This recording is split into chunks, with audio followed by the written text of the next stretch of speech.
Out here in the perimeter, there are no stars.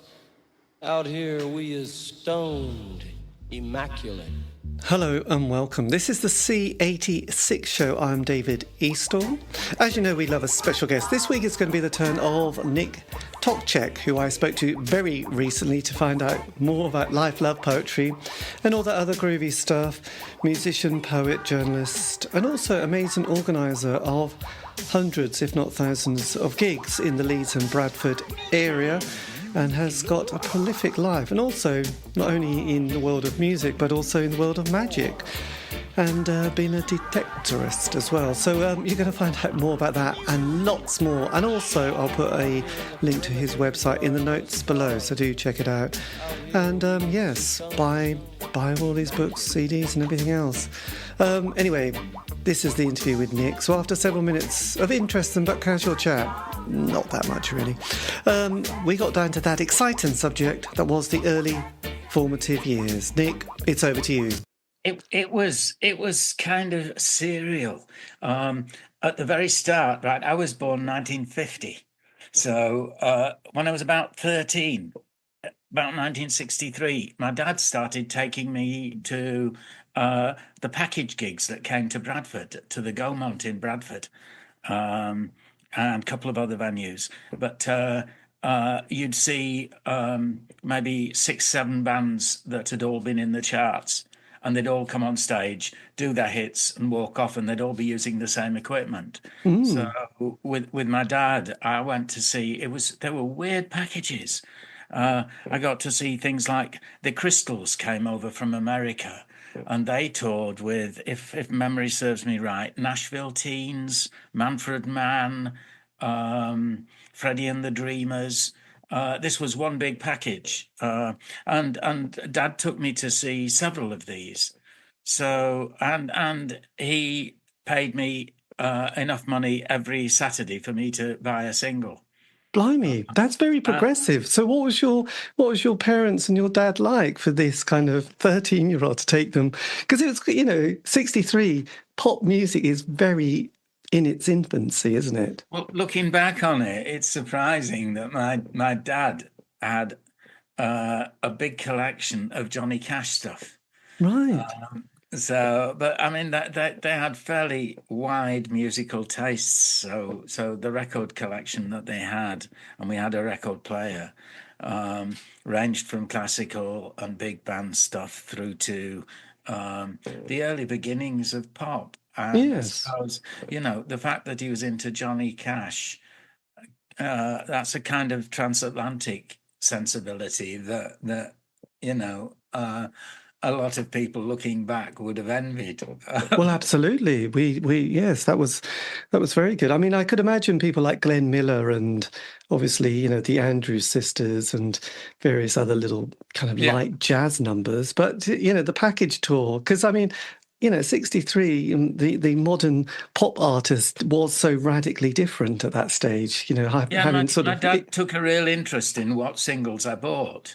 So I suppose reflecting my parents' taste more than mine, the very first one I ever got was Secret Love by Kathy Kirby. Blimey. Secret Love. I got better than that afterwards. I very quickly got into bands like The Animals. I was into blues. I started buying imported blues EPs, some of which I've still got. Acts that I later got to see, like Sonny Terry, Brownie McGee, Booker White, people like that. I actually went to see those. Blimey, did you get to see Hendrix and Humperdinck on one of those tours? No, I would have liked to, but I missed out on the load. I didn't really get into seeing live bands, although the first band that I actually went to see was with friends from school, and I toured overnight for tickets and got row 5. And that was 1965. And that was the Rolling Stones. Right, so you saw them in the Brian Jones period. Yes, yep. And you couldn't hear a thing. No, it was screaming. It was. It was. And the fact that they had tiny little amps. Yes, they look quite comical now. Even on row 5. My lasting memory is a good one. Is of the girls on the row in front of me all standing on their chairs, so I couldn't see. Right. And after a while, because of all the screaming, I sat down, and the girl right in front of me got so excited, screaming "Brian, Brian, Brian," that she weed herself, and it splashed all over me. Yes, I was expecting you to say that in a way. It was like, yeah, that was another first in your life. That became my lasting memory of the actual tour, of the actual gig. But no, I mean, the fact that I actually got row 5 to see the Rolling Stones back then was cool. Yes, absolutely. And then variously through my life, I've had times when I've seen stuff that have been just lucky. So, for example, I was at Edinburgh Festival. By then I was touring. This is the very early 70s. I was at Edinburgh Festival, and this guy stopped me on a day that I happened to have free. We didn't have a gig. I was wandering through Edinburgh, and he stopped me. And a very big white guy who turned out to be Judge Dredd, who was involved with reggae. My God. He persuaded me to come in and see some bands. And he said they're reggae bands. And I hadn't heard much reggae. Most people in England hadn't. And no, we didn't even... us to come in because he'd got Old Grey Whistle Test filming it. But the Whistle Test crew had said, if there aren't more people in the audience, we're going. So he was standing there stopping everybody. And it's actually online. You can see it if you put in Edinburgh Festival, 1973. Right. Reggae. I will. And I got to see Nicky Thomas and the Cimarrons and a whole load of other really early reggae acts. I think the Pioneers were on the bill, the Maytals. But it was an astonishing collection of acts. I know. It was probably, and you didn't even have to pay for it. No. And slightly better than that, actually, to induce me to come in, he promised that he'd make sure I enjoyed it. And me enjoying it was him giving me and a whole lot of other people that he'd urged to come in, which included women who were just shopping and that. If you watch the video, it's really, take a good look at the audience. I'm standing there at the very end with hair down to my nipples and below, looking slightly glazed, and that's because what he gave me was a spliff almost the length of my arm, and a bottle of Coke. Blimey, it's like a Camberwell carrot. Yeah, the bottle of Coke contained whiskey. Right, there you go. To make us seem enthusiastic, we all had to move down to the front. We had to drink whatever he'd given us, smoke whatever he'd given us, and look enthusiastic so that it got taken by Old Grey Whistle Test. Otherwise, he was going to owe tons of money and not be able to afford to pay the guys for having travelled over from Jamaica to England. Well, there you go. It's a resourceful person. And it must have worked because it was a featured programme on Old Grey Whistle Test, and I was delighted to see myself there. Well, I would imagine I will definitely be the earliest existing film footage of me. Well, that's fantastic. So when you got to like 66 or 65, 66, did you leave school at that stage, or did you stay on for O-levels and then or CSEs? I got expelled from school. But I was at Bradford Grammar School. I got expelled from there, but only after I'd passed my A-levels, because the head got a bonus if he got more people through A-levels. But he was waiting to expel me. We didn't get on, and he told me I was a waste of space and all sorts. So I got expelled, so I didn't actually leave school. I was thrown out, but I'd only got a few weeks to go, so it seemed almost irrelevant. I wore it as a badge of pride. Well, absolutely. So did you get your A-levels at that stage? Yeah, not very well, but I got okay A-levels, and I went to Birmingham University, took a degree in Industrial Metallurgy. Yes, well, who didn't? Well, actually, I say that because actually, coming from East Anglia in the countryside, I mean, most people, and this was in the 70s and very early 80s. I mean, most people were leaving school without a CSE to their name. So getting an A level was like, my God. And my brother in the mid 70s went to university, and in the village, it was like unheard of. You know, it's like not only did he do an O level or more than one, an A levels, he went to university. It was like I was the unheard of. first in my family to go to university. Yeah, and you know, For a couple of generations. well, I think, my granddad did on my mum's side, but I was the first. I went to Birmingham University, and that was 68. I went to Birmingham University. I was 18. Yes. So had the Summer of Love, had that, it sounded like you were sort of embracing it with your long hair in 72, 73. So had the Summer of Love, which was 67, had that sort of, already tempted you into I was really heavily into music by then, really heavily. I had a friend who lived in a house on his own, which was amazing. For this was when we were about 16, a couple of years earlier. Lived in a house on his own. His parents had a care home, and he didn't get on very well with his parents, so he just announced that he was moving out into the house at the bottom of the drive. The care home was an old house, and it had a gatehouse. You know, a big old house. Yeah. There was a gatehouse at the bottom of the drive, and he said, "I want to move in there." And his parents actually agreed to it. So he just lived in this gatehouse on his own. And he had a huge record collection. We used to go around there for parties with no adults about, so we could smoke whatever we wanted and drink whatever we wanted and so on.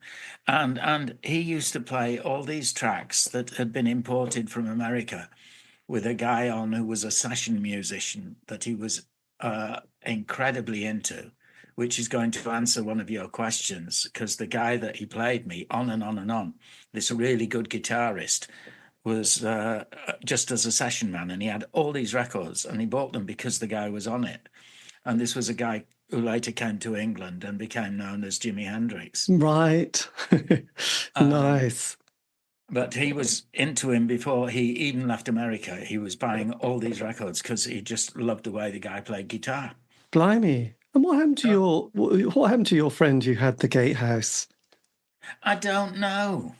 Because that's kind of because I mean that's Andrew, they must have had quite a moneyed background. That's what I'm thinking. Yeah, with he was called Andrew Kirby, and I think we got in touch on Facebook briefly. Nothing to do with Kathy Kirby, your secret love. No. But everybody called him Kath Kirby because of that. That was his nickname at school.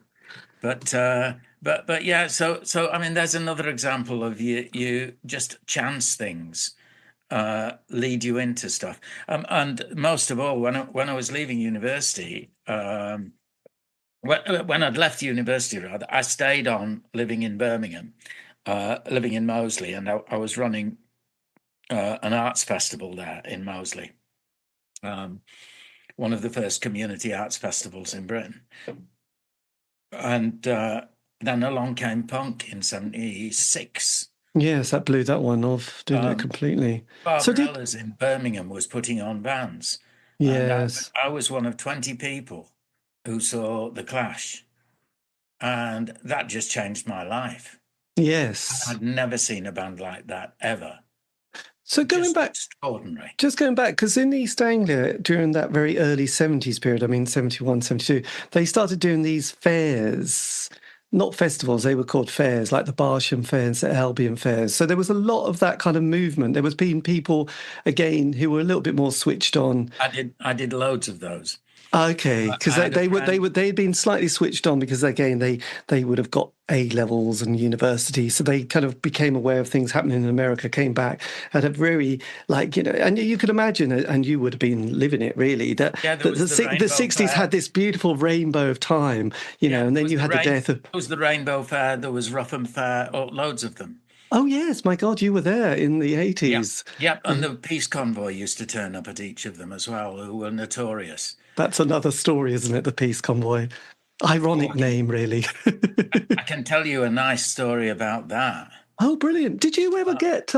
God, this is quality radio now, isn't it? Did you ever get this book, the Sun in the East? No. Oh, it's kind of being put together, and it was done. It was quite sweet at the time because obviously the guy was saying, "Oh, put this book together; it'll be amazing." But it was kind of the end of the fairs and festivals that we know. So he writes in it a lovely bit at the back, you know. The man who was really operative in getting me there and other people from up north was a guy called John Rowe. Yes, John Rowe. I've interviewed him. Well, John Rowe was the best man at my wedding. When I got married, he was my best man. And we toured together with a show called the Stereo Graffiti Show, which had 2 poets and loads of musicians. And we worked together for years on that during the 70s. And John and me are still really good friends. I mean, he's now gorgeous. running the World Poetry Cafe. Yes, yeah, that's right. Doing all sorts of stuff to do with that. And he's going out to Morocco every year, and he's just been a Santa Claus again because he looks so much like Santa. He does. He does double for him. So during that period of your 60s, though, you know, you'd have had suddenly, you know, from that Summer of Love to Brian Jones dying to Hendrix, Joplin, Morrison all dying, Altamont, you had the whole Charles Manson thing, assassinations. You got the order wrong there, but yes. Sorry, I realised I had the order. But but how did that? I mean, did that have an effect? Because obviously you're thinking, this is going so well. Life's always going to be this marvellous. And then suddenly you think, oh, yeah, quite a first lesson. And I never got into really heavy drugs, but I was heavily into smoking dope. Mm-hmm. And early before that, I really got into taking pills. A friend of mine, his mum had loads of antidepressants that she didn't like taking, and she binned them, a whole bottle full of them. And we rescued them, and they were Purple Hearts. Right. Which were legendary drugs in the early 60s. And that's what started me into just trying stuff. But I was really mad keen on reading up about it and knowing what I was taking, you know. And you have really sobering things like I lost a friend to barbiturates. He died at a party. Also, I remember vividly sitting next to this guy who was sticking a needle in his arm, and he turned to me and said, is heroin any more dangerous than marijuana? And so there was this ignorance about where people didn't know what they were taking and the levels of it. And that turned me against drugs eventually. Yes. But before that, it just made me learn about it and be aware of what you're putting in your body. Yes. And had you gone on to any spiritual quest at this stage? Had you sort of started getting tuned in, turned on? And... Oh, no. I didn't like that side of hippiedom one bit. Really? No ley line stone circles? You're in a... No, absolutely not. Absolutely not. You didn't gather on the full moon and start chanting? I vaguely spent a little bit of time liking conspiracy theories, but I quickly went off them as well. You never saw yourself in a teepee? No, I mean, we did a holiday recently where we got a yurt, but that's because it had ceased to be hippie and it was just comfy. Right. Okay. You went glamping, did you? Yeah. But so you didn't have joss sticks in the house? No. Right. No, absolutely not. And dream catchers? Any dream catchers in the window? No, none of that stuff. No. and I absolutely loathe patchouli oil. Oh, so you didn't see Hawkwind then? No, but I did see what was he called? Nick. Nick, yes. I'm not Nick Drake. No, Nick Turner. Yes, that's it. I saw his band, and when we put on the cabaret, we put on, oh God, my mind's going now. Robert Calvert? Sorry? Robert Calvert? No, it was Michael Moorcock? No, it was Pratchett? Terry Pratchett? no guitar player, and he went solo, and we put him on, but he'd been in Auckland. But no, I really disliked all that weird hippie stuff. I did occasional poetry readings with a few very, very hippie people, and it just didn't impress me. I thought it was lazy.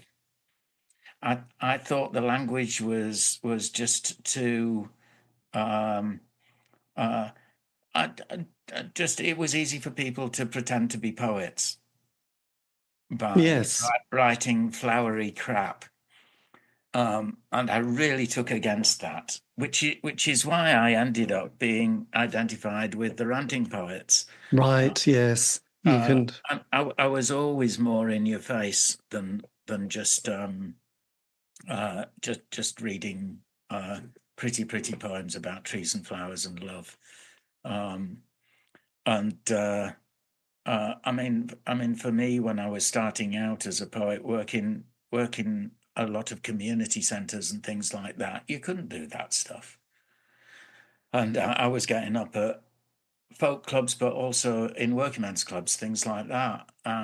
You had to have a hard edge and some realism to get up in front of a working men's club audience. Yes, absolutely. So just going back slightly to the 70s, did you finish your degree? You got through your... Yep.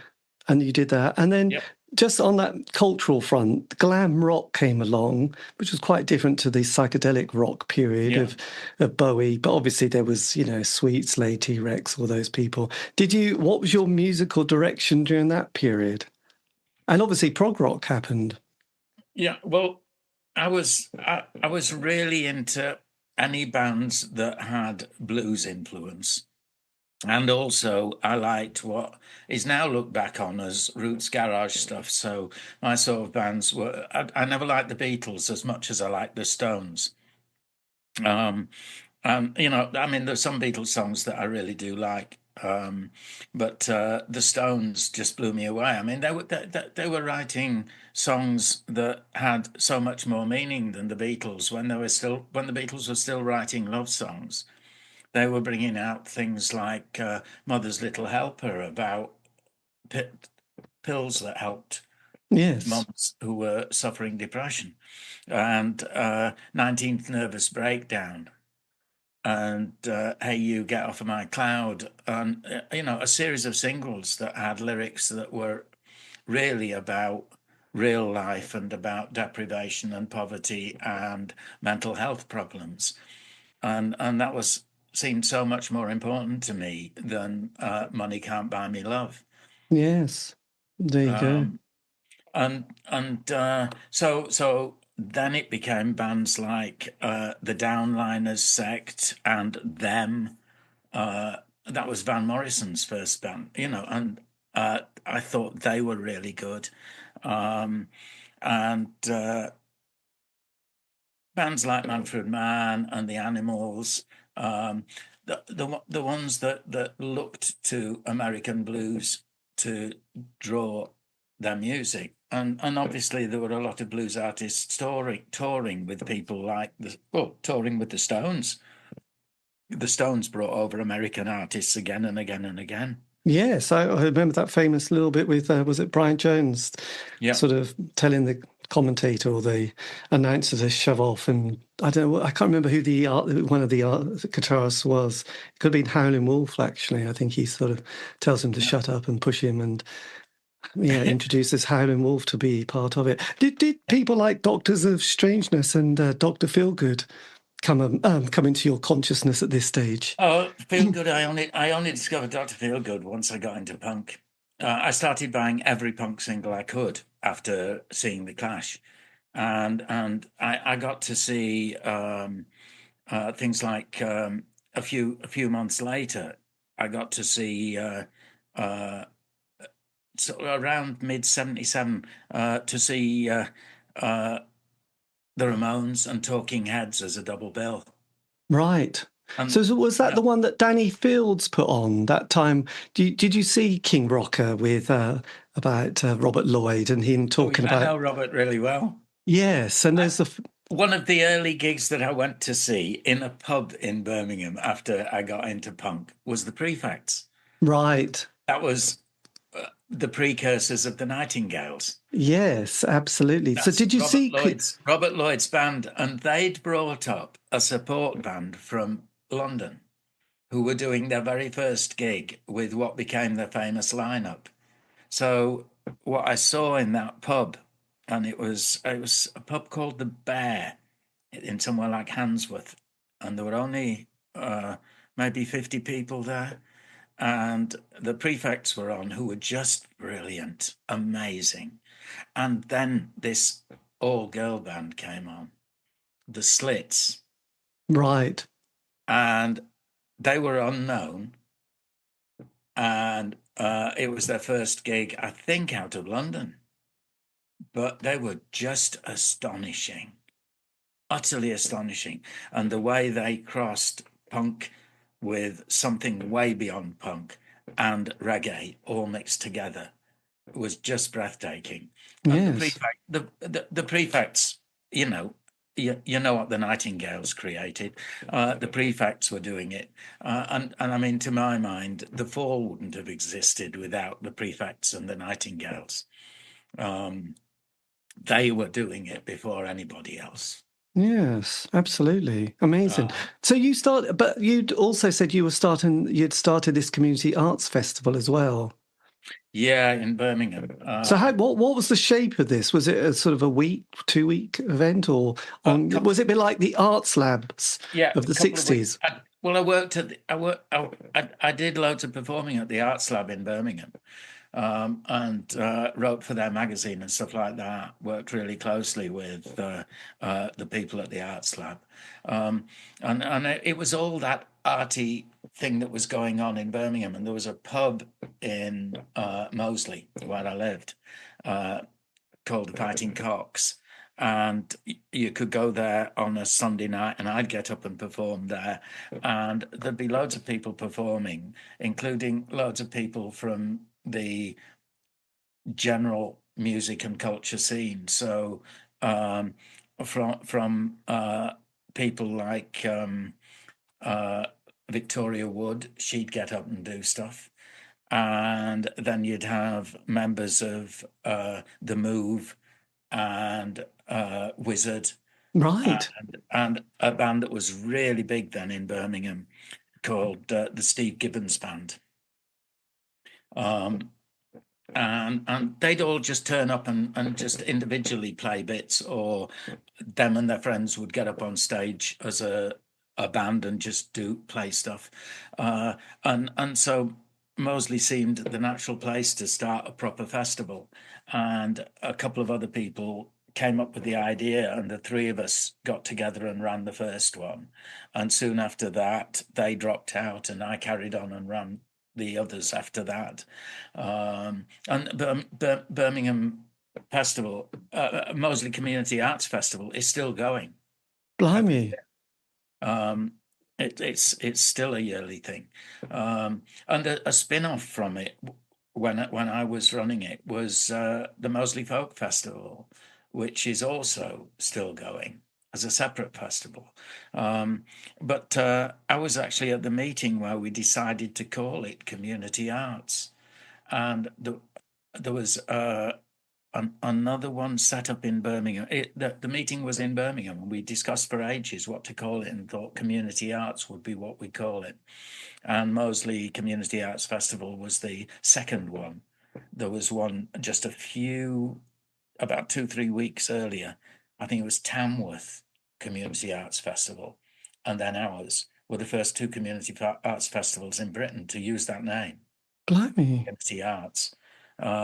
So, I mean, I really, by then, was getting really immersed in working within communities, which is why I went on to be a poet working in working men's clubs, community centres, things like that, and why I was so much against the hippie stuff, because that just didn't cut.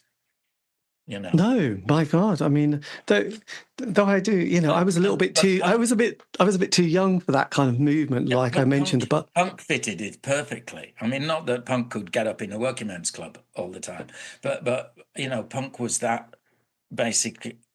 Anybody can have a go at this and properly do it. But it was more serious than the self-regarding me stuff that was hippiedom. yes. Not all of hippiedom. There was lots about hippiedom that I did like, and I had lots of long-haired friends, and we, rap into the night about all sorts of stuff. But I was never into that self-indulgence that was really drug-centric. Yes. Did you get into those ideas of things like living in community and self-sufficiency and sort of living on the road? No, I kind of missed out on that, but I had friends that did that. But my idea of living on the road was touring. I was from getting my degree. I worked full time as a writer and performer, and I've done that since. I've always done that. Yes. And that's still my living now. I'm 74 now. It's still what I do to earn myself a living. I'm a writer performer, and that's it.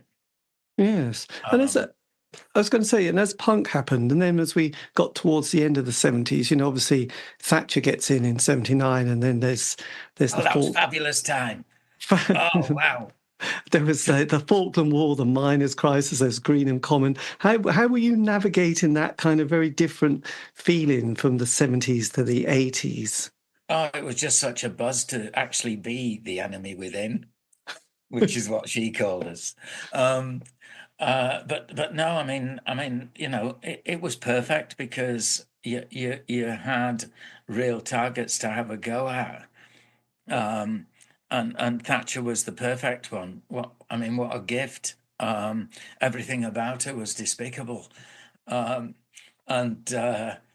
it was just such an exciting time to be a performer, and punk fitted it perfectly. Yes, it was sort of, and also at that time, and one of the reasons I think there's been so many bands in the 80s, so you had good sort of social security, but then you had job seekers allowance and enterprise allowance schemes, and people got their their benefits and their housing paid for, rent, and then council tax, and had something like £38 a week to live off, which if you were into TVP and barley cup, you could happily survive on that with a tin of tomatoes. Yeah. What I mentioned about influences is the fact that what running those festivals did was absolutely root me in anarchy, which I'm still rooted in, and that is not anarchy as in smash the system, all that sort of thing, but anarchy as I'm an individual. An individualist rather than a collectivist. But I really feel that one of the things that is important to have as a motive is to question those in power and question the forces that they represent and that they create. And the job of someone who's an anarchist is to do that, to question the powers that be. And that anarchism puts you outside of politics in a sense. So, I'm no more a lover of Keir Starmer than I am of Trump. We're ruled by millionaires. What is that about? Yes, absolutely. And now politics is simply about cult figures and about wealth. And how have we got to that point in our politics? It's why I wouldn't dream of moving away from being an anarchist, because I know that's wrong. Yeah, absolutely. Did you? So, but had you started also? You were doing your community arts festival. Did you also start publishing fanzines and magazines at this stage as well, in the sort of late I was 70s. running a poetry magazine in the early 70s called The Little Word Machine, which published quite a lot of established writers, but also a whole load of up-and-coming writers and a whole load of new writers. So, there were people like Pete Brown, who wrote lyrics for Cream, Oh, yes. and the Liverpool poets. All of them were in the magazine. My God, Roger McGough's going to be in Norwich next with this coming couple of months. All right. Nice man, like him. But a whole lot of others. Jeff Nuttall, who was a Bradford poet. Oh God, was it Bomb Culture? Yes, absolutely. Yeah, he was a really good friend, and he really helped me, and helped establish me as a writer. He got me an award as the most promising new writer in Yorkshire. Which was an experience, because I went to Ilkley Literature Festival to receive the award, and the person receiving the award as the established writer was Philip Larkin, and the two of us got absolutely pissed together, and we corresponded afterwards. So I've got letters from Philip Larkin, which is doubly nice because there's a book out now, The Complete Letters of Philip Larkin, and it's not complete because they don't have the ones that I've got. Yes. God, that's amazing, Mr. Larkin. But it was Jeff Nuttall who got me all of that, and he was an extraordinary figure. I'd like one day to write a book about him as well. Who's the other Yorkshire poet called? He's sort of Tony or Anthony, and he did Harrison. Pardon? Tony Harrison. Tony Harrison. Yes. Yep. He did something plays. I can't remember the mystery plays. Yep. Did you know Tony? Yes, I did. He was only in Leeds, and I'm in Bradford, so yeah, not well, but we did meet, and and he did a really outrageous poem that was fabulous. But I got to know quite a lot of poets, and because of running the magazine, I published some establishment poets. Even W.H. Auden was in. Right. Blimey. So yes, I remember. Well, the guy I just mentioned about Richard Barnes. Seamus was in the mag too. Yes. Look, this guy who also did the book on East Anglian Fairs did this book. I'm not sure. Did you ever come across this? The Green Book of Poetry. You see, there's a sort of more of a hippie movement coming on here, isn't there? Yeah. No, I don't recognise it. Who did it? Well, it was done by Frontier Publishing, Richard Barnes, who put it together, and yes, the poet who I really liked from the very hippie end of it was Heathcote Williams. Do you know anything of Heathcote Williams? Wrote Whale Nation and all sorts of extraordinary books. An amazing figure. No. He's dead now. Yeah. Heathcote Williams. Just a sec. If you give me one moment, I've got a bag here because I was going to write some stuff about Heathcote Williams. So I have here. Yes. I can show you. Right. His hippiedom going against the extermination of elephants. There was this book called Sacred Elephant. Yeah. Did a book here called Autogeddon, which is his hatred of cars and the takeover of cars and what they're doing to the planet, and Whale Nation, which is about the destruction of the seas and destruction of whales and all that. So he was very much into ecology. But if I can reach into, you can hear me rooting through a bag. He also did a book about meditation, Islamic peace warrior. So it was about people in Islam who fight for peace. Falling for a Dolphin was another book about his love of the seas. The speakers, he interviewed loads of people speaking at the most eccentric people he could find. The cover of the book is a guy whose face is covered in tattoos, who were speakers at Speaker's Corner. Right. in London, Amazing. and he portraits of them.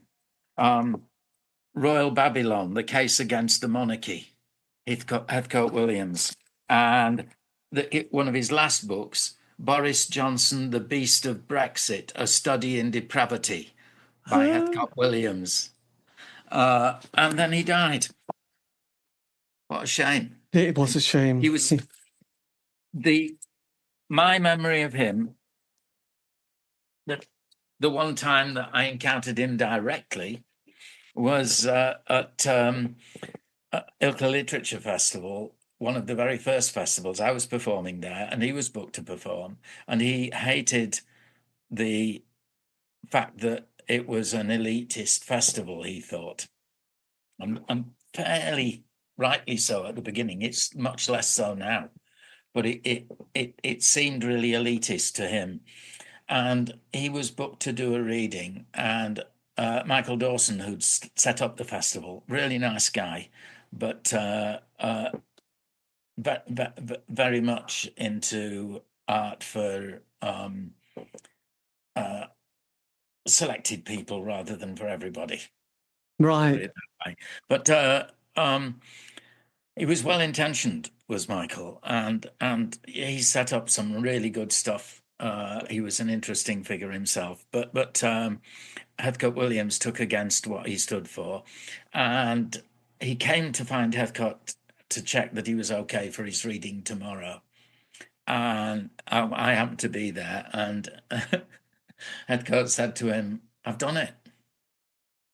And Michael said, "What do you mean you've done it? It's not till tomorrow." And he went, "No, I've done it." And he said, how have you done it?" And he went, "I went out on the moors and I read what I was going to read to the sheep. Can I have my money, please?" And Michael paid him. Ace. That was excellent. That is such a good story, isn't it? Utterly astonishing. Yes. God, you got to have some front to get away with that. Yes, absolutely. So, I mean, anybody listening to this, check out Heathcote Williams. Oh, well, yes, absolutely. Spelled Heathcote, but it's pronounced Heathcote. Heathcote Williams. Yes. So then, just going back to the 80s then, how did you, we have Thatcher as our sort of, place in our sort of, kind of that layer of the 80s. How did you progress through the 80s? I really got into doing punk stuff. I organised loads of punk gigs. In late 82 onwards, I was doing them every week, first in Keighley and then in Bradford and Leeds. I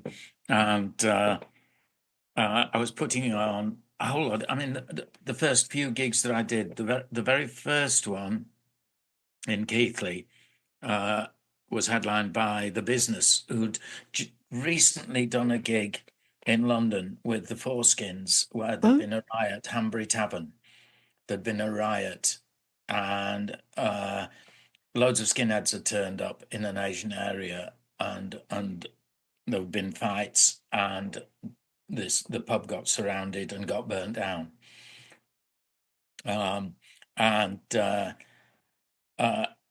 I was keen to confront what was going on in the skinhead movement. I'd had tracks on one of the Oi albums, and I was keen to confront the racism the roots of. If you read about the roots of the skinhead movement, it was rooted in reggae. Yes, Skinhead Moonstomp by Cimarip was a skinhead song, and then gradually racism started seizing on the skinhead movement, and I really felt angry about that, and I thought I'll put on some of these bands and I'll persuade them not to wear Nazi regalia, not to do anything racist, not to say anything racist, and I'll stop the audience from expressing the racism, and I had a whole series of really confrontational gigs with skinhead bands, and I think I won through on most of that. And So, I could tell you, because you've got this, you're running clubs. Is this which one did you start with? Because you've got these ones, the Fun House Part 1 and 2. Then you've got Fatal Shocks. So Funhouse was in Keighley, and that began to work really well. And suddenly, people in running venues in Bradford and Leeds started approaching me and saying, "Would I run stuff there?" And so I started running stuff in a variety of clubs. In Bradford, it was mostly clubs that were run by black guys. I'd been doing the fanzine, and I got to know a couple of people, Bibby, who ran Bibby's in Bradford, and a guy at the other end of Bradford who ran a club called the Palm Cove. And then in Leeds, I got approached by people who ran a club called Brannigan's. right. That's when I started working in Leeds. It reached a point, once you're running 1 gig a week, it became easy to do more. And at one time, I was running 5 gigs a week. Blimey, you must have been absolutely shattered. We got young kids, and I'd stopped touring quite so much.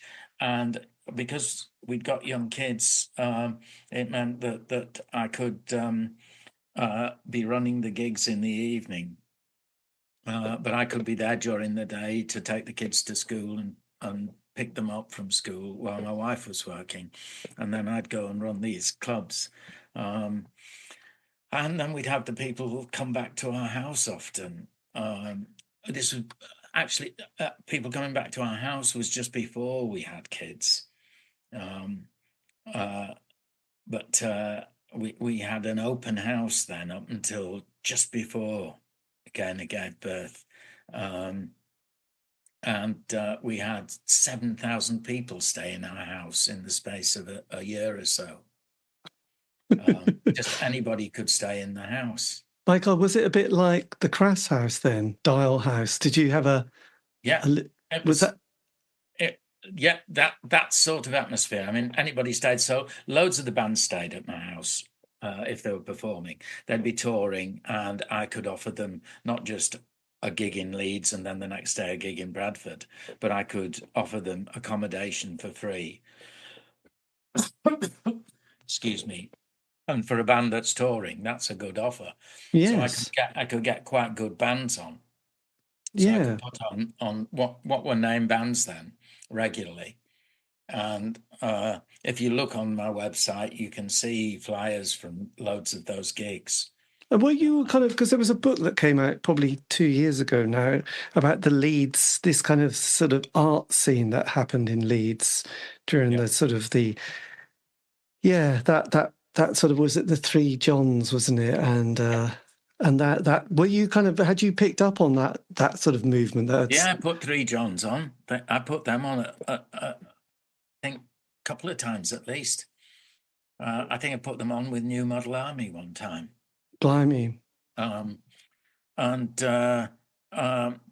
also later on, I was putting on other bands. So I put on bands like King Kurt. That was crazy. Bit of a psychobilly. Yeah, put on loads of psychobilly stuff. The Meteors were the main psychobilly band. Right. But I put on loads, and I actually ran psychobilly clubs for a while. Then I put on things like Sonic Youth, who were the precursors of the whole of grunge. Yes. Sonic Youth really were the people who started what became Nirvana and everything like that. Yeah, well, I remember their first couple of albums, Sister and Evil, were just amazing. And then they had Daydream Nation. I put them on. So, I mean, by then, punk was expanding into other stuff. And at the club in Keighley, my DJ was a guy called Trotwood, and he was in a band called The Elements. His band supported my band, Ulterior Motives, at a gig in Bingley. Anyway, he was my DJ, I put on Alien Sex Fiend. Marvellous. Him and his mates got on in the Elements, got on really well with them at that gig, and within a couple of days they'd changed their lineup, brought in a female singer who was a girl who danced at the front of the stage at most of the gigs that I put on. She was called Anne Marie, and they changed their name to Skeletal Family. Fantastic. So they actually formed at the club in Keighley that I was running. And I started saying the first gig that I put on there was that the next gig, or the next but one gig, was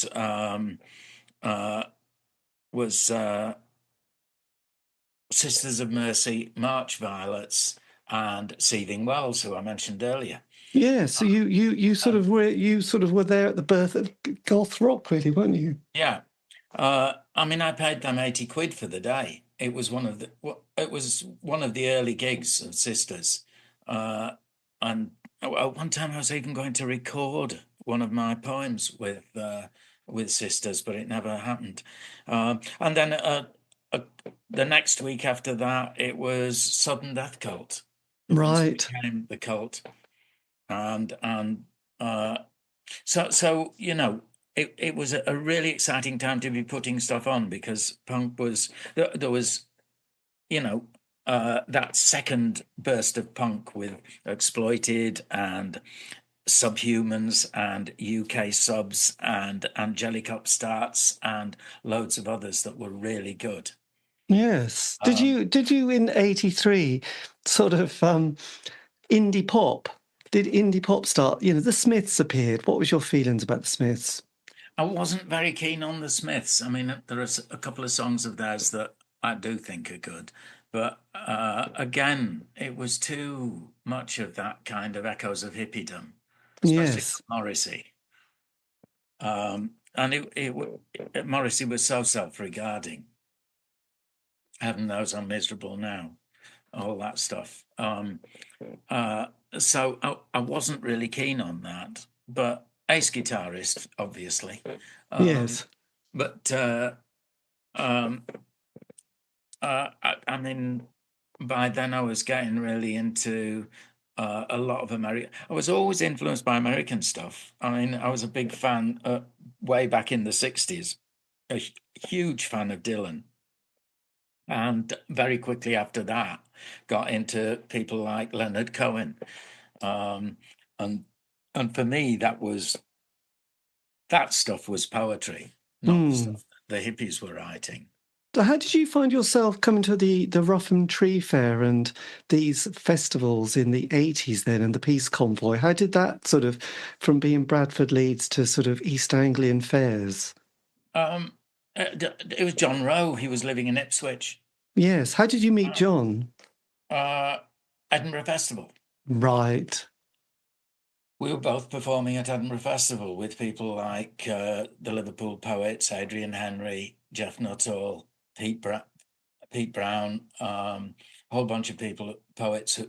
There were a lot of poets up there, so we both gravitated to Edinburgh Festival. Yes. We met and became really good friends, and we've been friends ever since. And what was your experience with, you mentioned Oi, but what was your experience like with the Peace Convoy? Peace Convoy, one day I was wandering through one of the fairs, and somebody said, do you want to do you want to come into these tents? We've got a fire going, and it's like a huge sauna. And they built this tent. This was the Peace Convoy. They built this tent out of plastic sheets, like bin liners and stuff like that. And it was like a sweat tent. And they got these fires going in there and everything. And we sat naked in a circle and they passed joints round. And I thought they were joints, but I turned to someone sat next to me and I said, "Oof, that's a strong joint." And she went, "What do you mean, joint? There's about 20 different drugs in there." Right. And the next thing I remember was standing in front, getting out of there because I felt two out of it. And I was standing at this stall with the munchies, wanting to buy a cake. Yes. And this woman behind the counter said, "Which cake do you want?" And by now the drugs had really taken effect. And the next thing I knew, I was inside the cakes. I'd shrunk myself down to about an inch high. Oh my I was God. inside the cakes, pushing raisins away and trying to work out which cake I wanted. Right. And then the next thing I know was hours later, I'd obviously decided that the bits of cake had been stuck in my mouth and I needed to clean my teeth. And this guy was tapping me on the shoulder and going, excuse me, you've been cleaning your teeth for over an hour. And I was standing at this tap cleaning my teeth. And I said, "What?" And he went, "You've been cleaning your teeth for over an hour." And he said, "You've cut all your gums open and there's blood all over." And I looked down and I was standing in this pool of water that was just full of blood. And it was mine. That was my experience of the peace convoy. Oh God. Never trust a hippie. No, because the way you started it, I thought, oh, you went to a sweat lodge where they were going to get all very sacred, but then sweat lodges were all about purifying and then not with the peace convoy. No, it was God, blimey. So, peace convoy. I mean, I encountered loads of them, and people were scared of them, but I just like going over and talking to people. Yes, absolutely. And as the 80s, there were some of them with guns and all sorts. It was quite frightening at times. But I just wander over and chat with people. Yes. So I got to know quite a few of them, and as far as I was concerned, they were fine. And they'd got battles to fight with the police and with Thatcherism. They did. Good for them. Good for them. They went. Yes, they did. So as the mid-80s progressed, we had Red Wedge and the Redskins. Did you come into that world as well? Yeah, very much to do with. I did gigs to do with the miners' strike and things like that, and I worked with people like Billy Bragg, Billy Bragg did a concert in Leeds just a couple of months back, and a friend of mine was there, and he sent me a video. He just happened to be filming when Billy Bragg was introducing himself, and Billy Bragg said, "When I started out, my management didn't know what to do with me, so I ended up doing gigs with people like Seething Wells, Nick Toczek, and New Model Army." So it was nice to be name-checked. Yes. Because when Billy came to one of his early gigs was with a guy called Ted Hawkins, but I don't know, you remember kind of a blues guy? I did a really early gig with, I did know Ted Hawkins, yes. But I did a really early gig with Billy Bragg, and it was, what were they called? A band from Liverpool that had a debut single called Birds Fly, Whisper to a Scream. The name will come back to me in a minute. But they were launching their single, and they brought along two artists to support them. And the gig, it was a weird gig. It was in a disco. The Icicle Works, yes. Icicle Works, that's it. Great band. I'd put them on a couple of times, but we'd only got small audiences. But anyway, I got on well with them and with the manager, and they invited me over as one of the supports in this disco where nobody in the disco wanted to hear any of us. But I went on first, and then Billy Bragg, who was the other support, and then they went on. And it was a disastrous gig, but that's where I met Billy Bragg, and he gave me a copy of his first album, which he'd just brought out privately. Yes. It later got re-released, but I've got an original release copy, which was Spy versus Spy. Oh, of course. I was thinking of Back to Basics, but I wasn't sure. No, Spy versus Spy was his very first album. Because Leeds had that festival which everyone now raves about. Is it Futurama or Futurama? That was the other guy who promoted a lot in Leeds. Was that Dave Keegan? Yeah, John Keenan. Keenan, right? John Keenan, and I know John well, and we've been sort of friends for ages. but slightly distanced, because we were always like rival promoters. And John's fairly, he takes personally anything that seems to intrude on his territory. Right. So it's always been slightly edgy talking with John, but I like the man very much, and huge respect for what he did in Leeds. Yes. He was doing it well before me. And then But quite a different scene, though, wasn't it? Really, to yours. Yeah, we co-promoted a huge punk gig at Queen's Hall, which is where he also put on the Futurama gigs. But yeah, I mean, you look at the bands who were on at Futurama. Jesus, he was doing exactly the same sort of stuff as I later did, but I'd say doing it better. Yeah, but he had the fan club before I even started doing gigs in Leeds. He was running a thing called the fan club, or F club it became.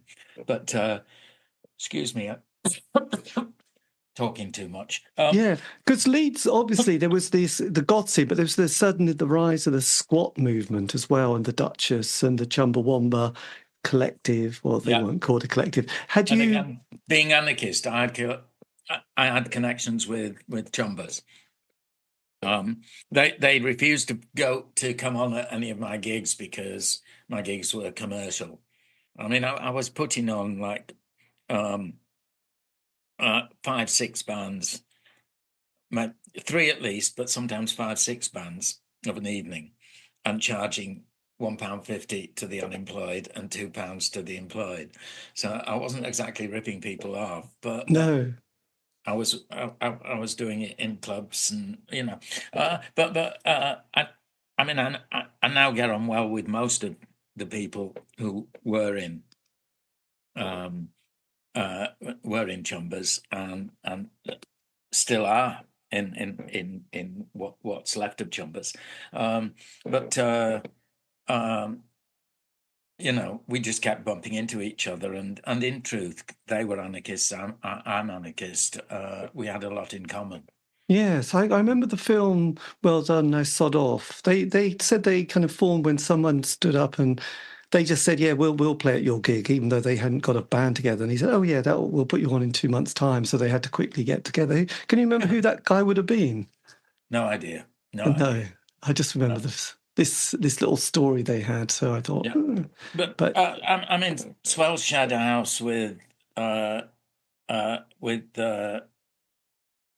John from the Three Johns, John, the cartoonist as well. He did the cartoons in Swell's fanzine.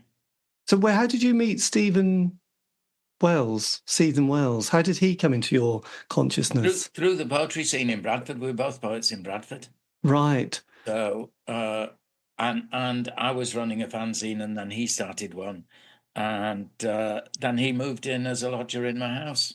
Right. There you go. When he moved out from the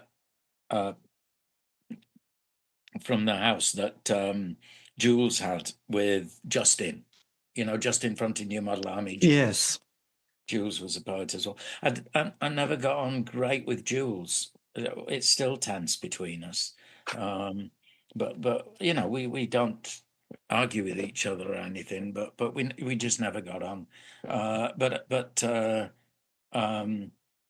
Strangely, I got on really well afterwards with Swells, me, and several other performers. Ginger John, the Doomsday Commando, another poet, toured as the Intolerance Tour. Right. And Swells and me toured a couple of times in Holland together. Had you come across the X in Holland? Oh, yeah. Yeah, excellent band. Again, anarchists. Cool, there's a lot of them about. I've got a really, really good X. It's like an album. It's a double EP somewhere upstairs. I've got a load of stuff stored up in our attic, and it's up there somewhere. Amazing, yes. Because there was did you see King Rocker? The Robert Lloyd story, and because does Wells, Stephen Wells, they start a video company, don't they? Was there a story? Is that my? Yeah, they start making videos in the early 90s, but then fall out drastically. yeah, that was Swells and a guy called Nick Small Yes. who ran and what was the company called? God, my memory. It was called something TV. It'll come back to me. But yeah, they did a whole load of videos for bands. They were an indie video company, Gob TV. Gob TV, yes, Yeah. classic. Yes, there you go.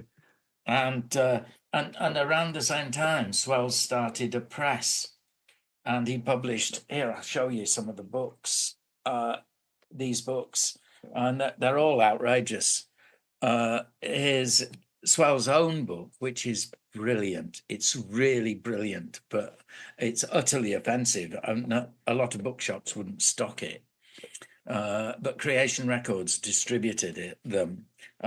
Swell started a press called Attack Books. Right. His book's called Tits Out Teenage Terror Totties.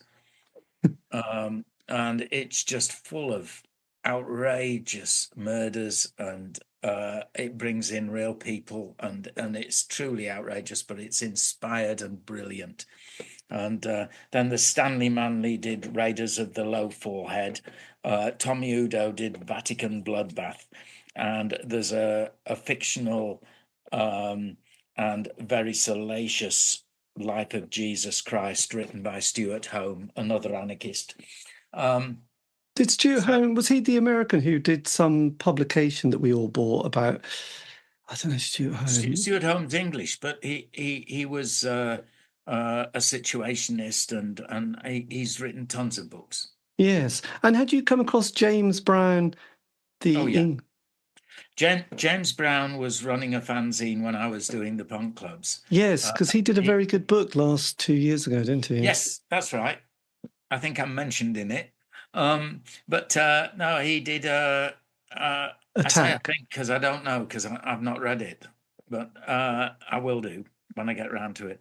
I'm a slow reader.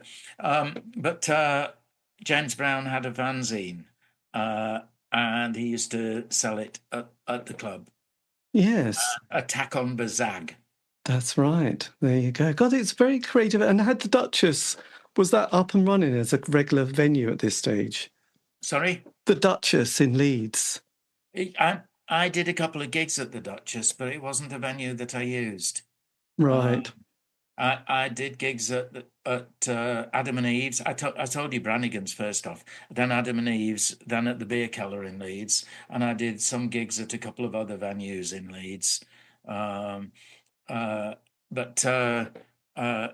No, the Duchess was where John Keenan was doing gigs, and I didn't want to tread on his toes. No, God, don't. You couldn't do that, could you really? How did the kind of that sort of late 80s period, there was obviously a shift. A lot of the bands, most bands have a 5-year narrative. You know, they get together, John Peel session, single, first album, second album, third album, definitely to death. You know, Transit Van, all these little art centres, they grow to hate each other and have no money after 5 years. And that kind of gig, isn't it? But there's a lot of them. And then Ecstasy comes along and the dance movement, and there's a new wave of 16 to 18-year-olds who've got very little connection, direct connection to that punk world, but they want their soundtrack, and suddenly it's the Orb and 808 State and, you know, Stone Roses, Happy Mondays. How did you navigate that musical shift? If you look through the leaflets for the gigs, you'll find on one of my leaflets that Happy Mondays were bottom of the bill. Yes.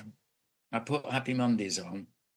I would have put on a band that I kept seeing graffiti about whenever I went to Manchester, and that was Ian Brown's band.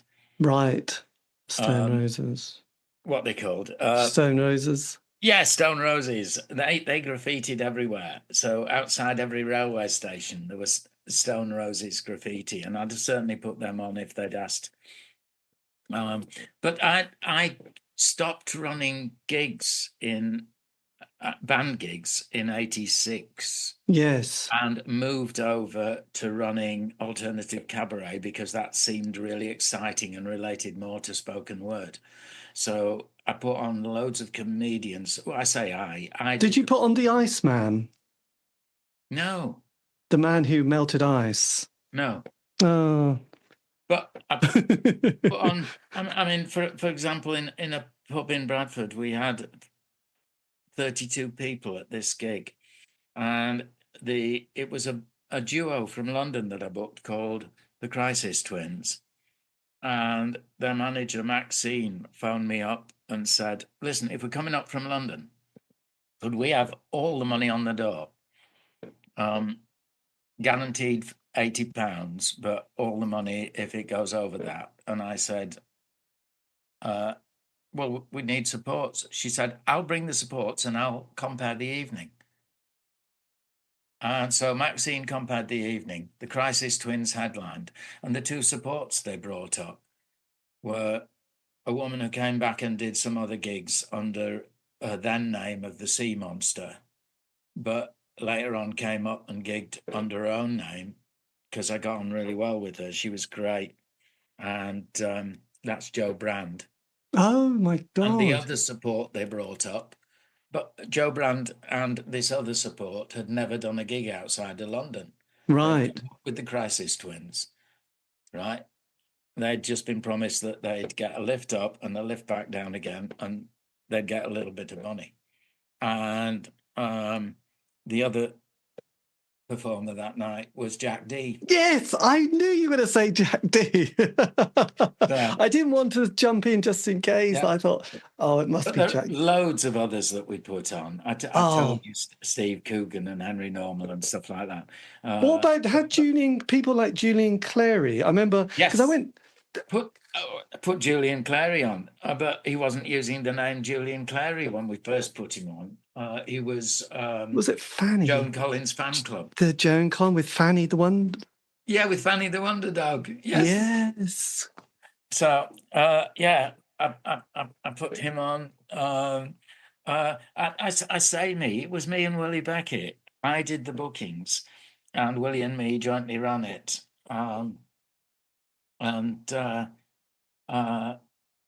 I miss Willi Beckett loads. He died of cancer. Swells died of cancer.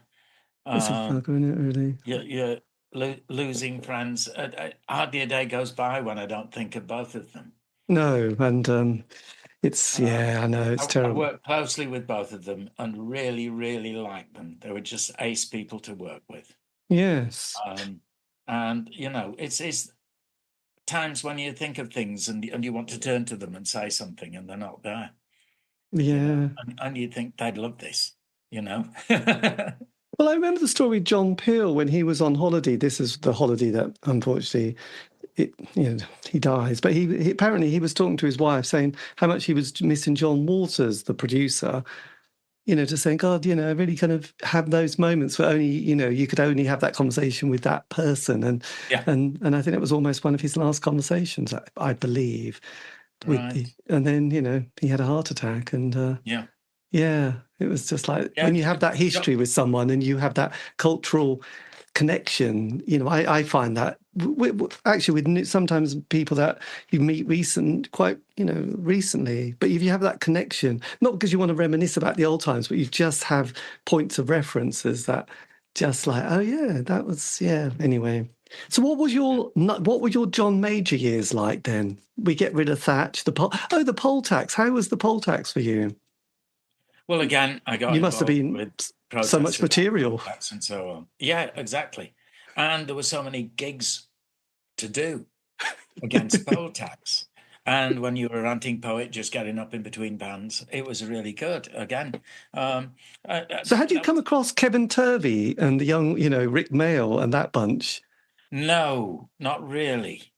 I mean, they were more London. Yeah. By that time, I wasn't going down to London that much. I got very much involved with stuff up here in the north of England. Yes. If you're in Norfolk, you'll feel the same sort of thing. Your local culture can sometimes just wrap round you, and you're very different from London.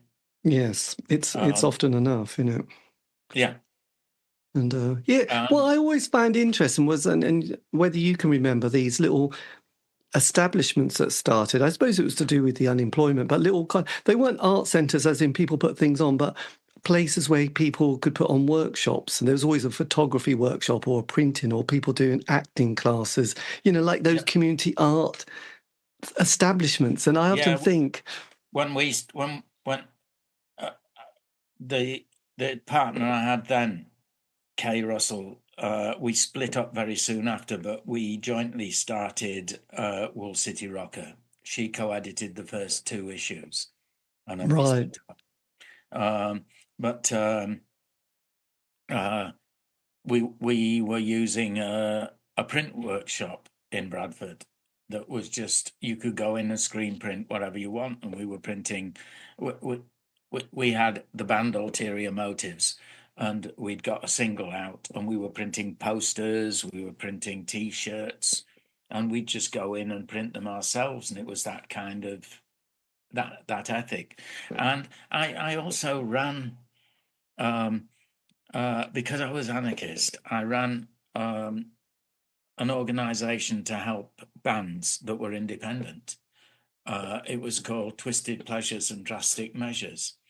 And I offered services to bands, and I produced a thing called the Independence File. This is pre-internet. Right. And it was just this huge file. It was about 120 pages, loose pages thick, and I just kept updating it. And it listed studios, independent record companies, and had loads of information about different venues around the country and about access to them and the sort of money that you could expect to get, and just how to be an independent band. And I worked all together directly with about 4,000 bands over a few years, and I never charged anything more than basic expenses. If they wanted T-shirts printed, I'd go and get the T-shirts from Manchester, take them to a printer, get them printed for them, and I'd only charge expenses. Right. I never took a penny out of that. That was part of my anarchist politics. Well, And a load of bands since then have written stuff about how much they depended on what I was doing. A band called the Tansads, who are now called Merry Hell. They only formed because of a workshop I did, and then bands like Gay Bikers on Acid that came out all about them. Yes. So that was called Twisted Measures. Pleasures and Drastic Measures. It's a line poem of mine. Yes. Because actually, yeah, you're in bands as well, aren't you? God, there's a lot, isn't there? Yeah. I've released loads of albums. Just since COVID, I've released 4 coloured vinyl albums. Yes. With musicians. So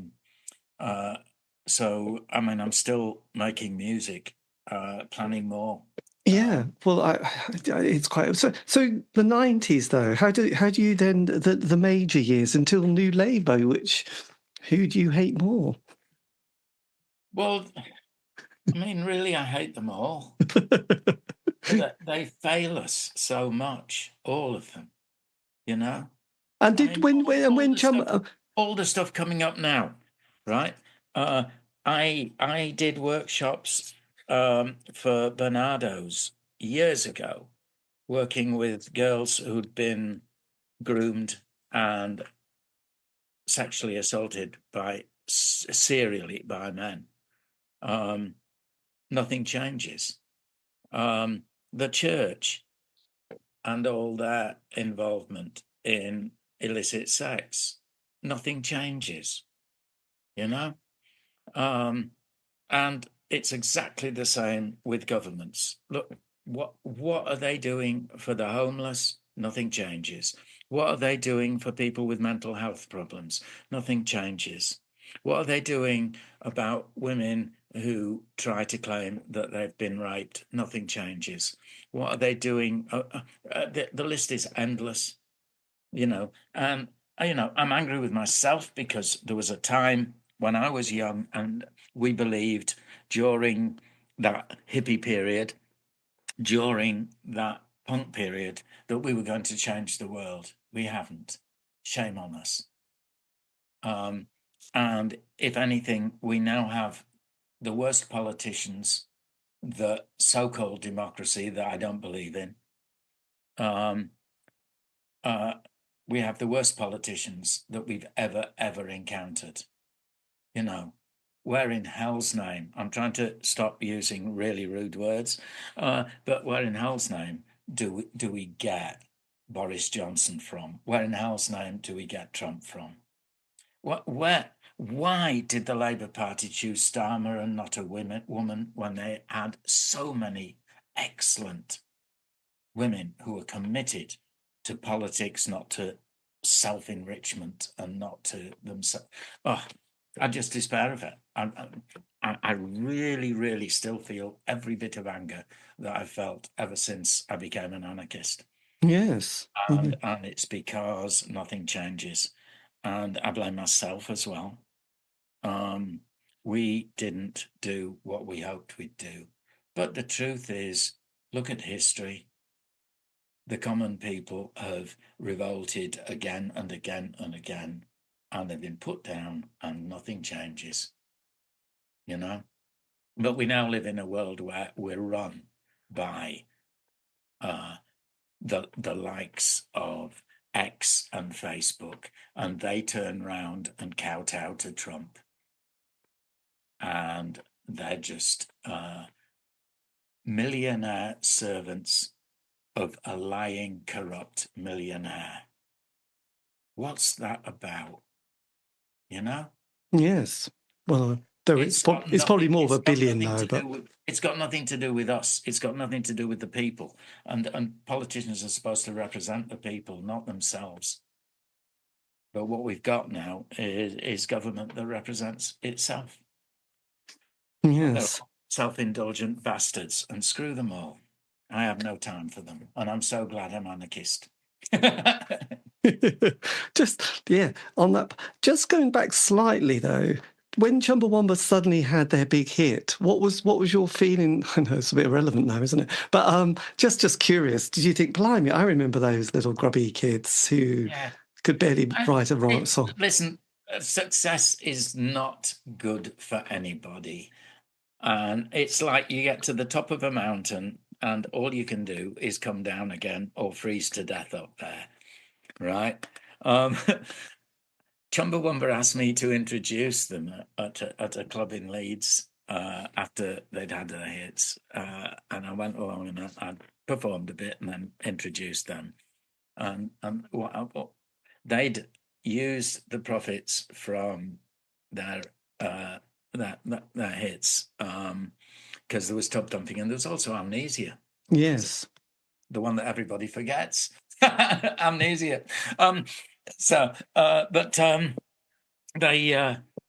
They bought the street that they lived on, or a load of houses on it, and so I just got up and took the piss out of them for being landlords, and I gave them an introduction which really upset them, and slowly the music behind me got louder and louder and louder until it drowned me out completely, and there were just a few words I won't actually use the words because you're going to broadcast this, but the three words were you, effing, and then the next word began with C, and that drowned me out. And that's what they were playing until nobody could hear me speaking. and I just moved away from the mic and went, "Ladies and gentlemen, Chumbawamba," and walked off. And to their credit, some of them are still friends of mine. No, I mean, I think they were offended at the time, but they could see the point. Yes. But I don't wish success on anybody. I feel I've gone under the radar a lot of the time, you know. Bradford City of Culture next year. I haven't had anybody come to talk to me. I'm probably the only person in Bradford who's had about 60 books out, let alone all the other stuff I'm doing Yes. and have done. But I'm not included in City of Culture at the moment.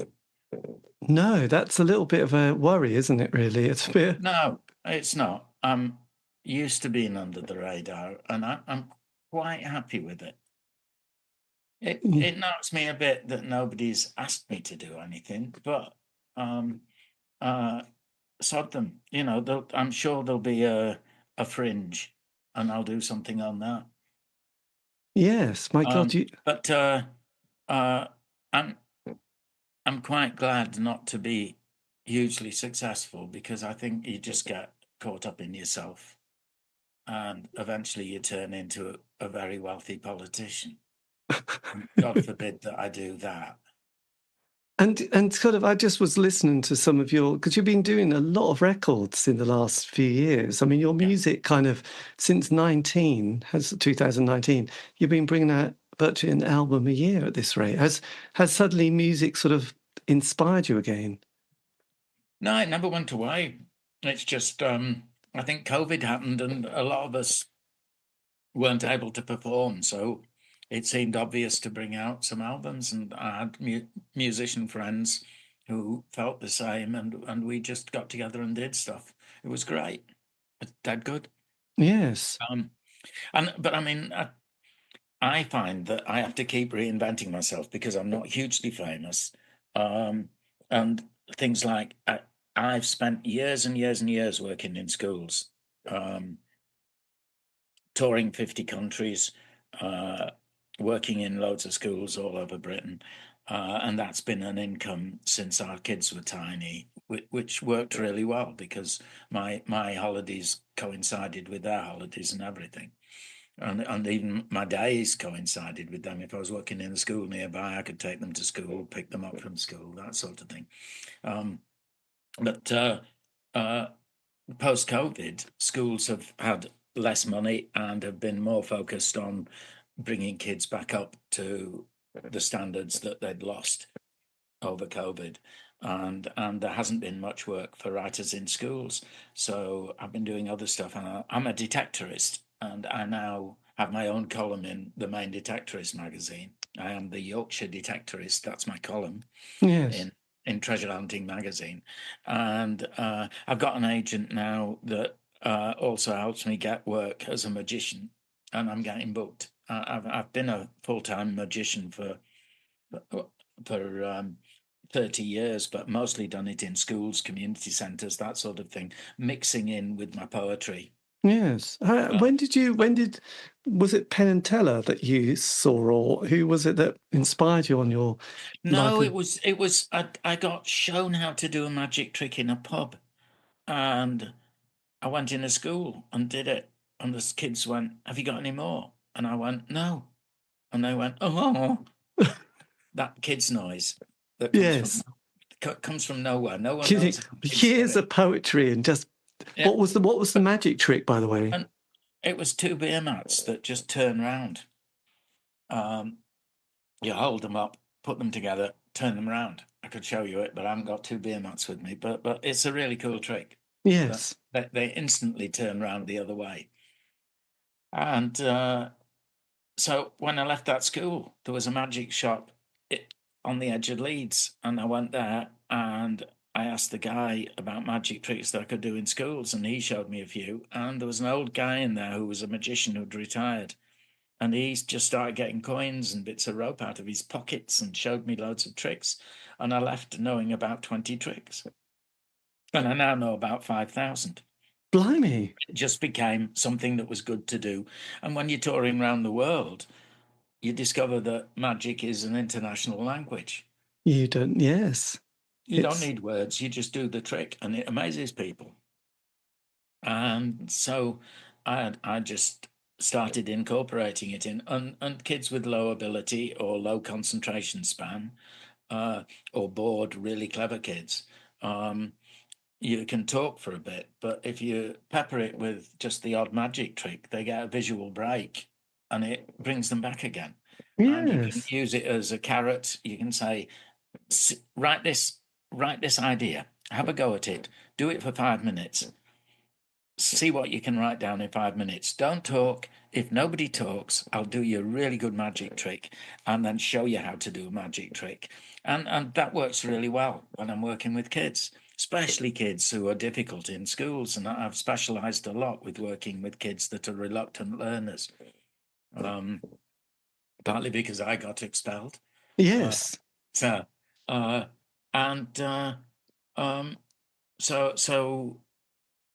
actually a really good magician now. You've got to be good to work in front of kids because they're really quick to spot anything that you get wrong. And so it hadn't occurred to me, but I got this company approach me saying, they knew I was a magician. Would I be available to do magic if they found people? And they've been finding me loads of people over the past few weeks. So that's only been the last few weeks. About 2-3 weeks, and I'm getting bookings working as a magician now. So that'll be something that will keep me working. Fantastic. God, that is incredible, actually. And at 74, I've suddenly changed. I only just got my column started in the magazine 3 months ago, and I only started writing features for metal detecting mags about a year ago. But now that's become a paid thing. Nice. God, features. I'm writing features every month and doing my column every month. Blimey. So, you just keep yourself going. And I know. And the TV Again, series. That's anarchist. You don't want money to get you. You don't want to be a victim of money. No. So if you can forge yourself a living year in, year out, you're independent. And I've done that all my life. The TV job. I was going to say the TV series that we all loved was filmed in Framlingham, Suffolk. You probably knew that, didn't you? No, go on. The series that lovely the Detectorist series that came. Oh yes, sorry, yeah. Well, that's what inspired me to start detecting. Because it was so beautiful. We all fell in love. A little bit of it years ago, but that took me back to it. It's fabulous, isn't it? Fabulous. It is, and yes, it's so that's Framlingham, Suffolk. That's kind of in that countryside, and we all fell in love with that series and those people and the gold coins in the nest at the end. Do you know the story about that? No. True story. After they'd done the filming of that series, the gold coins falling down, right? There was a slight misunderstanding, and they thought that somebody had collected up all the coins, and the person who was supposed to collect up all the coins thought that somebody else had collected them, and they didn't all get collected up. And some detectorists found some of them. These were Roman gold coins, right? Except they weren't; they were fake. Yeah. And they thought that they'd found real Roman gold coins, and they really thought that they'd got money there. Because they'd have been valuable if they'd been real, very valuable, like thousands. And then they discovered that they were the ones that had been used in the Detectorist series. And when that got in the papers that these detectorists who thought they'd got loads of money, right, had actually just got these fake coins, they suddenly started getting contacted by people who liked the detectorists and wanted to buy the coins. And they actually made a load of money selling the coins. Yes. True wow. story. That's a nice bit. There was a lovely picture with them and I think Alice Roberts, who we all love, outside the British Museum. Yeah, in the series, it's where she just makes the quiet appearance. She walks past them, doesn't she? Where they don't actually get to meet her, but they posed the three of them together. I only know that from yesterday because a friend of mine, Charin Singh, a friend on Facebook, sent me a picture where he's put me in with them, and there's the four of us standing there. Oh, yes, I saw. Yes, we're big fans of Alice, who used to be a bit of a goth herself, actually. So, And there's a great series, this is decades ago on the radio, it's like the history of the world in 100 objects. And there was one about the Hox and Pepper pot, which I always found fascinating. It's only 10, 15 minutes for these little ones. But the Hox the guy from the British Museum, isn't it? The director of the British Museum. Yeah. That's the series. It blew my mind that pepper was more valuable than gold. And that they'd hidden it, hoping to come back. And you thought, God, that must have been strange to have been in a country, decided, okay, we better bury this, the wealthy, the most important things, and we'll come back for it one day. And obviously never did. But pepper being that valuable, it just is quite interesting. Yeah, it's weird. But I mean, that's spices, isn't it? I mean, nowadays it's saffron. Yes, this is true. Weight for weight, saffron's far more valuable than gold. Incredible. So just because you've done lots of lyric writing. You did one with Baby Shambles. How did that come about? I didn't do it with them. They stole it. Oh. I was on an Oi album with that track, with my lyric. It was a track called Stiff with a Quiff, which is on the album The Oi of Sex. And my backing band was a left-wing skinhead band from Scarborough called The Burial. And they on that track, they're Nick Toczek's Britannicists. That's what the track is credited to. And they then recorded an album where they recorded their own album, and years later that was re-released with their tracks on one side, and on the other side of the album a band called Skin Deep. Right. And the guitarist with Skin Deep became the guitarist with Baby Shambles, and he must have heard my track with The Burial, and I just got a phone call from a journalist at The Sun saying, have you listened to the new Baby Shambles album?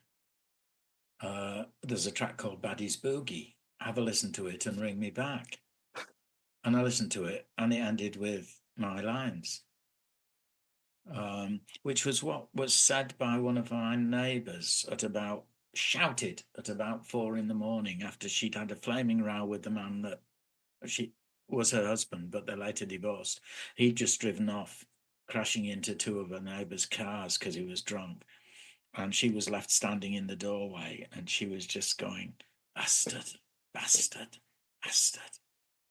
And my lines that was nicked was something about how dreadful life is with a permanently plastered, pissed up bastard, right? And that's what became their lyric. And originally it was credited to Pete Doherty and Kate Moss because they were a couple. Right. Kate Moss denied that she had anything to do with it, and her name was taken off and my name was put on. It took about 5 years of legal stuff, but I got paid several £1,000s, and I half own the song, so I get royalties. Diminishing, but I get every 6 months or so. Nice. Well, that's good. And I've never met Pete Doherty, and if he'd asked me if he could use it, I'd have gone, oh, brilliant, yeah, just credit me. But he didn't. He just took it. So, daft thing to do. Silly.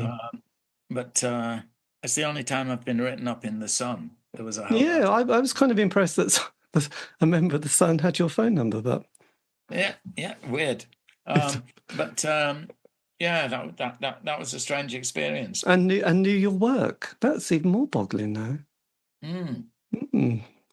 Intriguing. The only downside was a couple of times when I read my poem, people came up to me and went, "You stole that from Baby Shambles." Oh, you must have had a deep breath and went. But no, I like irony, so it's fine. So going ahead then to the rest of the decade. So did you say you're working on the various books for Seething Wells?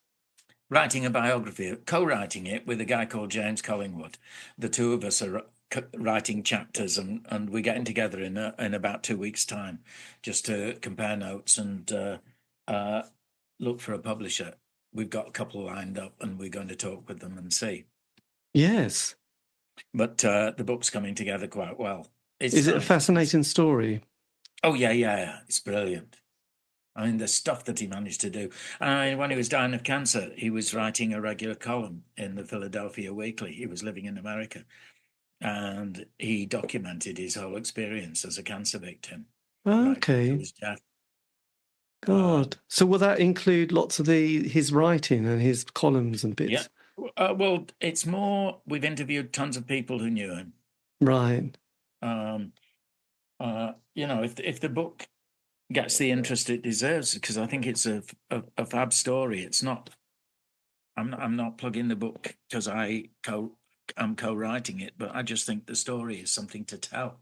Yes, absolutely. Amazing stuff he did. When he was in America, not only writing the column in Philadelphia Weekly, but he was football correspondent for The Guardian and all sorts of stuff.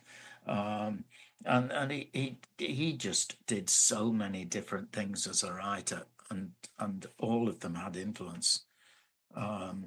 Interview anybody, which we've been doing. Interview anybody who worked in the NME, and he was probably the most influential journalist they ever had working there.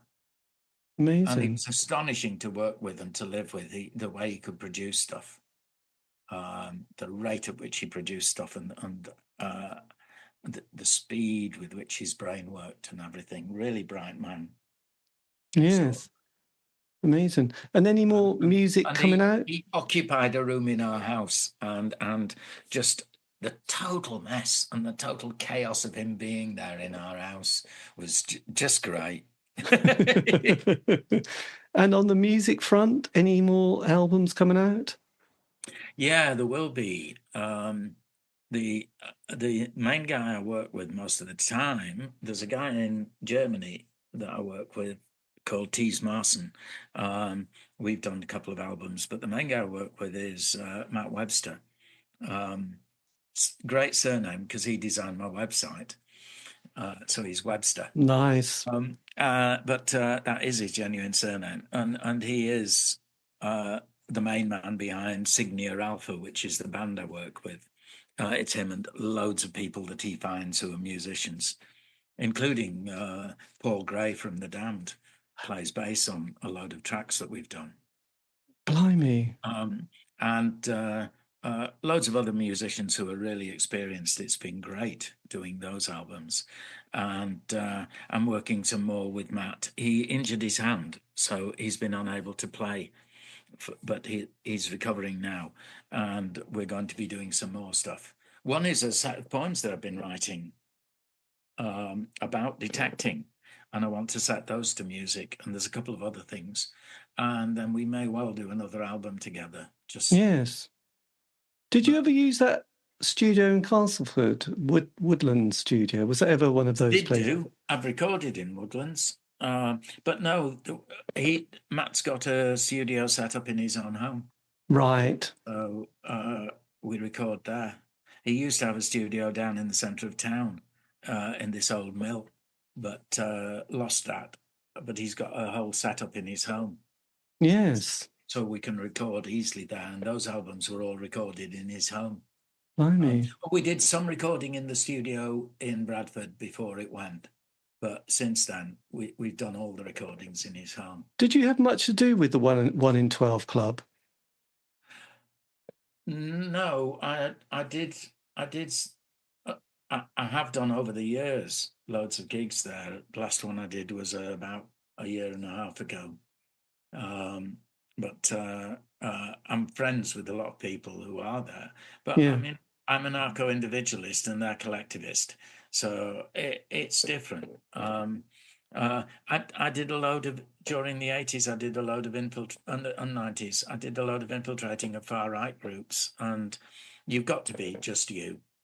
You can't take responsibility for other people. Yes. You get threatened. It's really dangerous work to do. And I've always worked on my own. I don't like working collectively that much. I think I'm happier working on my own. Yes. So, but loads of respect for what 1 in 12 Club does. Again, anarchist stuff. It's great. Yes. And it's a great venue, and it's been going for so long. It's an extraordinary achievement. Willi Beckett was one of the co-founders of it. Right. Yeah. And, great respect for them. Gary, who does a lot of the running of it now, works closely with Matt Webster. The two of them together have written a whole series of books and released a whole series of cassettes of CDs featuring Bradford acts. They've done the history of music around in and around Bradford. A series of books and something like about 24 CD albums, and it's just brilliant work that they've been doing. So I see Gary really regularly, and but it's a separate activity from me, but I've regularly performed there. Yeah. And did you have much to do with Hebden Bridge? Yeah, Hebden Bridge Trades Club. I performed there again. I performed there about last. How long ago? I don't know. But I've done a load of performances over the years at Hebden Bridge Trades Club. Yes. Bloody hell. So you must one day be thinking, God, you're going to write your own book, aren't you? Because your life has been quite... I hate autobiography. Do you? Yeah, it's too me again.